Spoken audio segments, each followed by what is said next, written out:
I run into this problem a lot and I get this question a lot. How do I back up my photos? Okay, two questions. One, how do I back up my photos? And two, how do I get more space on my phone after I back up those photos?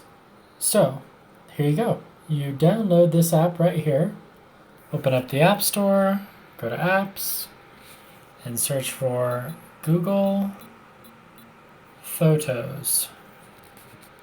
It's free. Click Open, and then click on the hamburger icon.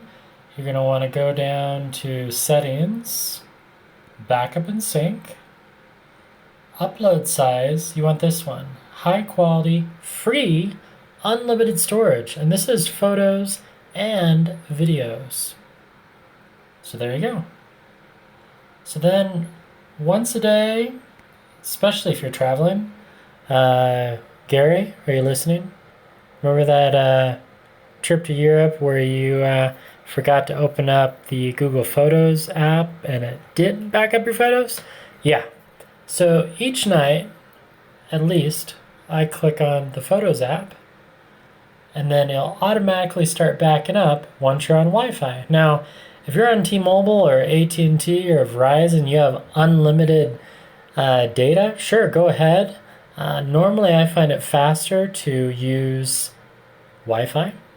So click on the icon. It'll tell you when it's done backed up or done backing up, backup complete. And then right there, free up gigabytes of space. And I did this a few months ago and I freed up 80 gigabytes of space on my phone. So here we go. Free up. These items have been safely backed up to your Google account. You will still be able to view them at any time. And you can. So you can cancel and change your mind. Free up. Freed up 34.41 gigabytes. Most of that's video storage, I'll be honest.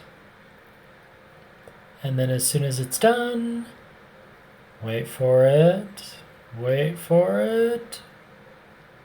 Freeing up. So step 1, connect to Wi-Fi. Step 2, download the Google Photos app. Step 3, you want to go into settings and make sure that you have free unlimited. Otherwise you're going to run out of space and you're going to have to pay Google money. So there we go. So now we'll close that. And one more step, you want to go to the gallery photo and recently deleted. Delete all items. All the items will be deleted permanently. This action cannot be undone. I get it. Delete. And now this is going to free up all the space. So Google deletes them, but then you have to empty the trash. There you go, and that's the last step. So now if we go down to settings and storage, there we go. 48% use. So this leads into the 2080 rule. If you have 100 gigabytes of storage on your phone, you want to make sure you have at least 20% free. And I have more than that, so I'm in good shape. Well, that's all for now. Hope you enjoyed this video. Goodbye.